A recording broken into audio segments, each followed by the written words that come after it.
Hello students, welcome to Pasha's Economy online classes. APPSC Group 2 exam కు సంబంధించినటువంటి Indian economy and AP ఎకానమీకి సంబంధించినటువంటి course మన Pasha economy యాప్లో మనము ప్రారంభించడం జరిగింది.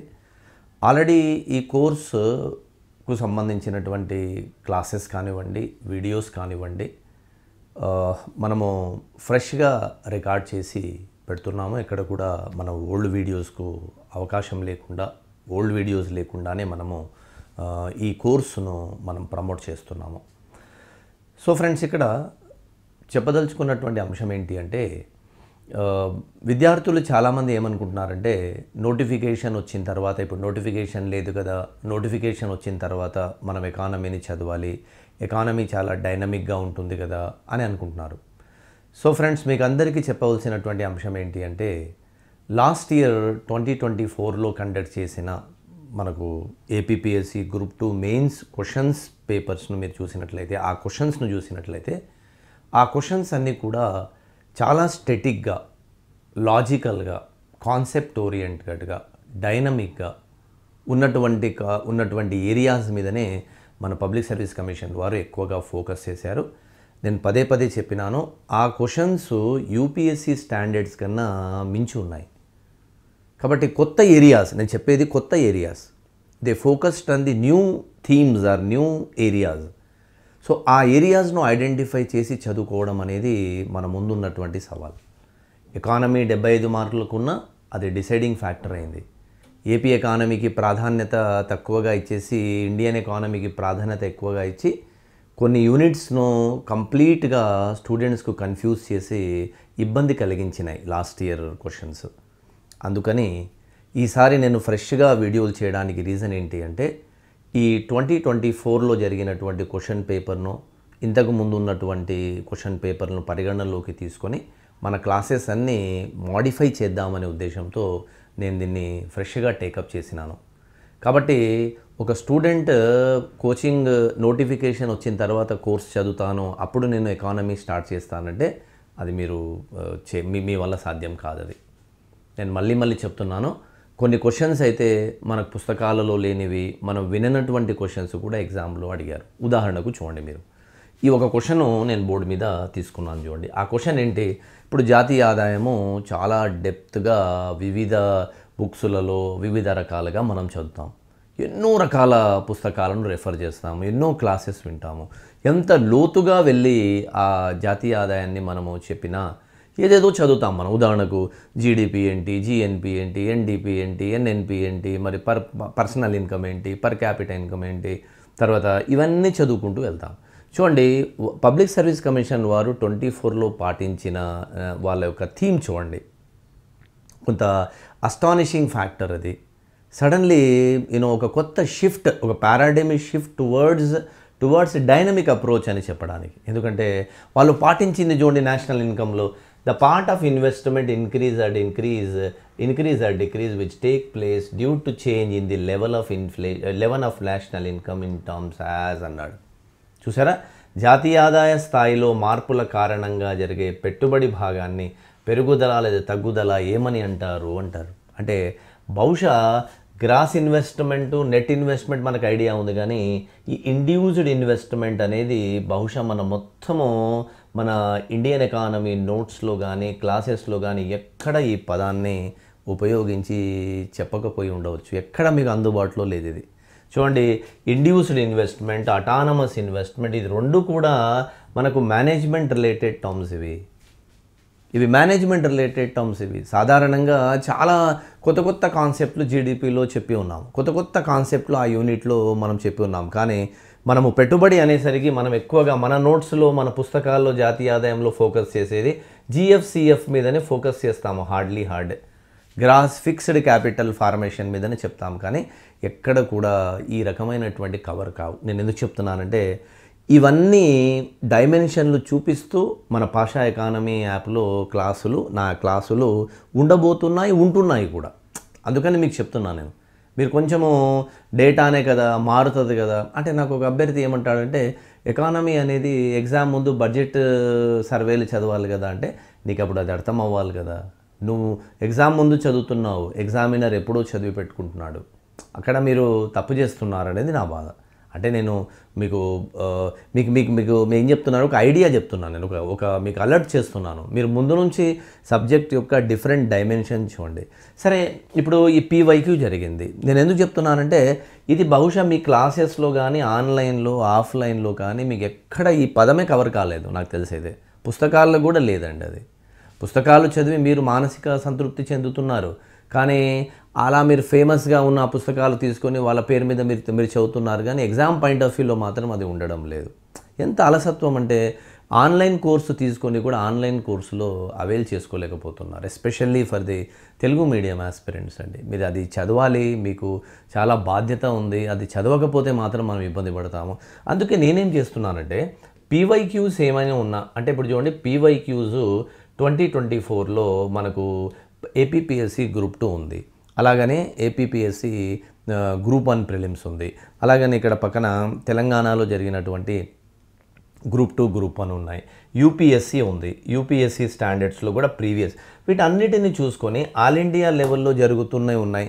దాని ఆధారంగా కరెంట్ కాన్సెప్ట్స్ వస్తున్నాయి. ఉదాహరణకి ఇప్పుడు జిఎస్టీ రేషనలైజేషన్ జరుగుతుంది. ఆ జిఎస్టీ రేషనలైజేషన్ అనేది మనకు దాంట్లో ఒక పెద్ద సమస్య రాబోతుంది. ఉదాహరణకు చూడండి, ఇన్వర్టెడ్ డ్యూటీ స్ట్రక్చర్ అనేది రాబోతుంది. అసలు ఏంటది?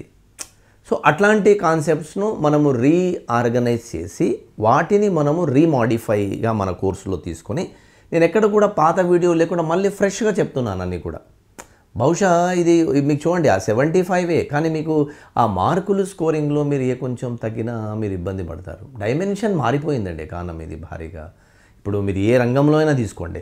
ఉదాహరణకు ఈ క్వశ్చన్ గురించి నేనేం చెప్తానంటే ఇది ఎక్కడ మీ గ్రూప్ 2 సమాజంలో కవరే కాలేదు. ఇది ఈ 2 క్వశ్చన్లు కవర్ కాలేదు. సివిల్ సర్వీసెస్లో నేను మన యూపీఎస్సీ బ్యాచెస్లో ఇవి చెప్తూ ఉంటాను. నేను యూపీఎస్సీ బ్యాచ్లో ఇవి చెప్తూ ఉంటాను. మనకు సడన్గా గ్రూప్ 2లో అడిగారు చూడండి. అది అడగరాదు, గ్రూప్ 2కి స్థాయి కాదు, అయినా సరే గ్రూప్ 2లో అడిగారు. అంటే మన లెవెల్ను మనం పెంచుకోవాల్సిన అవసరం ఉంది. సో ఇప్పుడు ఈ ఇండ్యూస్డ్ ఇన్వెస్ట్మెంట్, అటానమస్ ఇన్వెస్ట్మెంట్ ఆధారంగా నేను నేషనల్ ఇన్కమ్లో ఒక కొత్త టాపికే చెప్పిన. దాని పేరు ఏంటంటే ఈ టైప్స్ ఆఫ్ ఇన్వెస్ట్మెంట్ అని ఒక టాపికే చెప్పిన నేను. ఇప్పుడు ఈ ప్రమోషన్ వీడియోలో అవి చెప్పడం సాధ్యపడదు అనుకోండి. మరి ఇది ఎలా మనం ఐడెంటిఫై చేయాలా? ఇలాంటివన్నీ కూడా మనము ప్రొఫెషనల్ కొన్ని సీక్రెట్స్ ఉంటాయి. అక్కడ నుంచి నేను అవి మన సైట్లో నుంచి మన పీడిఎఫ్లలో నుంచి తీసేసుకొని ఆ ఓరియంటేషన్తో నేను ఇప్పుడు క్లాసెస్ చెప్తున్నాను. ఒక తెలివైనటువంటి స్టూడెంట్కు నేను ఇచ్చేటటువంటి సలహా ఏంటంటే ఈ కోర్సును మీరు అవైల్ చేసుకుని దాంట్లో ఉన్నటువంటి డెప్త్ ఆధారంగా మీరు చదవండి. అంతేగాని మళ్ళీ మీరు పరిగెత్తుకుంటూ వెళ్ళి డైరెక్ట్గా బడ్జెట్ పేపరు, సర్వే పేపర్ చదివితే చాలా కదా. Economy is not a budget, not a survey. మీరు చూడండి బడ్జెట్ మీద, సర్వే మీద క్వశ్చన్లు వచ్చినాయేం చూడండి. మీరు టాక్ మీద, మౌత్ టాక్ మీద వెళ్ళిపోయి మళ్ళీ మీరు పేపర్ 1 మీద ఆధారపడుతున్నారు. పేపర్ 1లో చాలా ఈజీగా ఇచ్చేస్తున్నాడు మన గ్రూప్ 2 పేపర్లు. అది చదివినా చదవకపోయినా దాంట్లో కోచింగ్ మనము చేసుకున్న ఈజీగా ఆన్సర్స్ పెట్టగలుగుతున్నాం దాంట్లో పేపర్ 1లో. పేపర్ 2కి వచ్చేసరికి మీకు ఎకానమీ ట్విస్ట్గా పెట్టాడు, మరి రిమైనింగ్ కాంపోనెంట్ ఈజీగా ఇస్తున్నాడు. ఇండియన్ ఎకానమీలోనే, మళ్ళీ ఏపీ ఎకానమీలో సులభంగానే ఉన్నాయి. ఇండియన్ ఎకానమీలో ఒక 10-15 క్వశ్చన్లు మీరు పెంచుకోవాల్సింది ఉంది. 10-15 కదా మేము వదిలేస్తామనుకోవచ్చు మీరు, కానండి ఇక్కడ రిలేటివ్ మెరిట్కి ప్రాధాన్యతనివ్వాలి. పక్కవాడి కన్నా నీకు ఒక 2 మార్కులు ఎక్కువగా నువ్వు స్కోర్ చేసినా that will be a great mileage for your exam. So అది ఆ ఓరియంటేషన్ చూడండి. ఇక్కడ నేను దీని మీద వివరంగా మన ఎకానమీ క్లాస్ అనేది మీకు నేషనల్ ఇన్కమ్ యూనిట్లో నేను చెప్పి అప్లోడ్ చేసినా చూడండి. ఇది ఇండ్యూస్డ్ ఇన్వెస్ట్మెంట్ ఏంటి, అటానమస్ ఇన్వెస్ట్మెంట్ ఏంటి, ఇక్కడ ఎందుకు డిమాండ్ ఎలాస్టిక్గా ఉంటుంది, ఇక్కడ ఎందుకు డిమాండ్ ఇన్ఎలాస్టిక్గా ఉంటుంది, ఇది ఎందుకు డిపెండెంట్ ఇన్వెస్ట్మెంట్ అవుతుంది, ఇది ఎందుకు ఇండిపెండెంట్ ఇన్వెస్ట్మెంట్ అవుతుంది, ఇక్కడ ఎందుకు జాతీయ ఆదాయం పెరిగితే ఈ ఇండ్యూస్డ్ ఇన్వెస్ట్మెంట్ పెరుగుతుంది, ఇది జాతీయ ఆదాయంతో సంబంధం లేకుండా అటానమస్ ఇన్వెస్ట్మెంట్ ఏంటి, అది మొత్తం చెప్పిన. గవర్నమెంట్ ఇన్వెస్ట్మెంట్ను అటానమస్ ఇన్వెస్ట్మెంట్ అంటారు. గవర్నమెంట్ పాలసీస్ ఆధారంగా పెట్టుబడి పెడతారు, కానీ జాతీయ ఆదాయంతో సంబంధం ఉండదు. ఇప్పుడు మన ఆంధ్రప్రదేశ్లో ఉదాహరణకు ఆంధ్రప్రదేశ్లో క్వాంటమ్ సిటీని మన ముఖ్యమంత్రి వర్యులు అక్కడ ఏర్పాటు చేస్తున్నారు. అక్కడ చూడండి, అక్కడ పాలసీతో బట్టి ఇన్వెస్ట్మెంట్ ఉంటుంది తప్ప ఆ రాష్ట్రం యొక్క ఆదాయాన్ని బట్టి ఉండదు.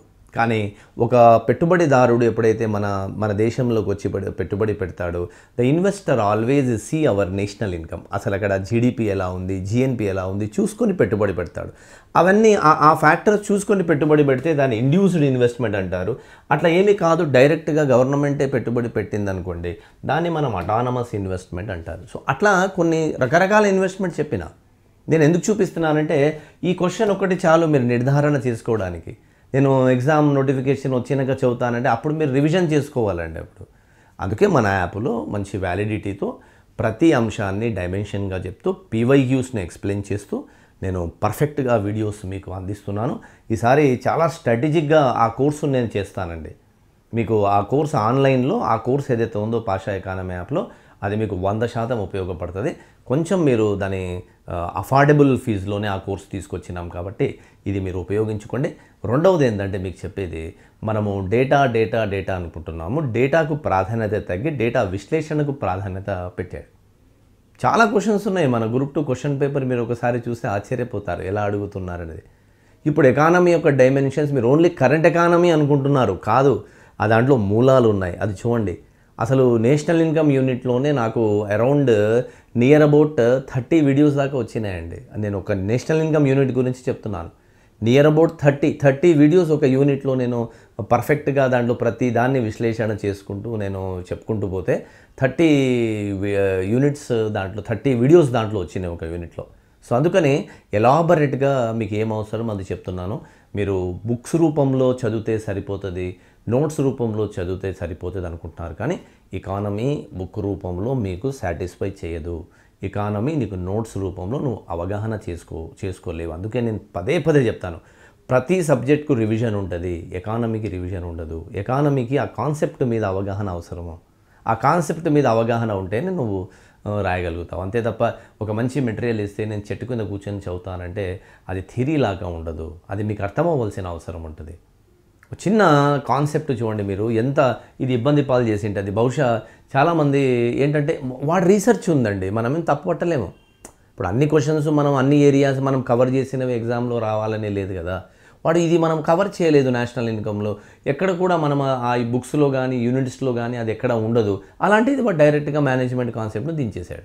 అట్లా బోల్డని దించిన చరిత్ర మన ఏపీపీఎస్సీ వాళ్ళకు ఉన్నది.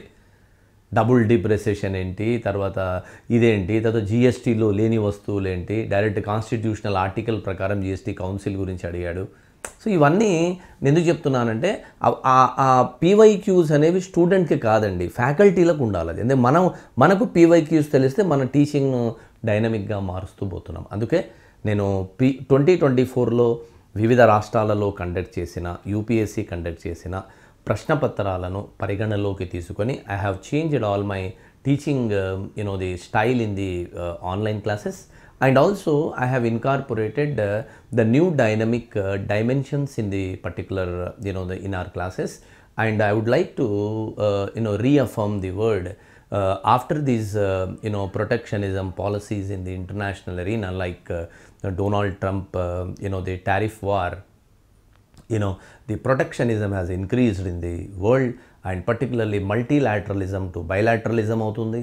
సో ప్రొటెక్షనిజం పెరిగిపోతున్న క్రమంలో ఇండియన్ ఎకానమీ ఛాలెంజెస్, దాని అనుగుణంగా local the policies like GST reforms కానివ్వండి, టాక్సేషన్ పాలసీస్ కానివ్వండి, తర్వాత ఈ textile promotion strategies of India కానివ్వండి.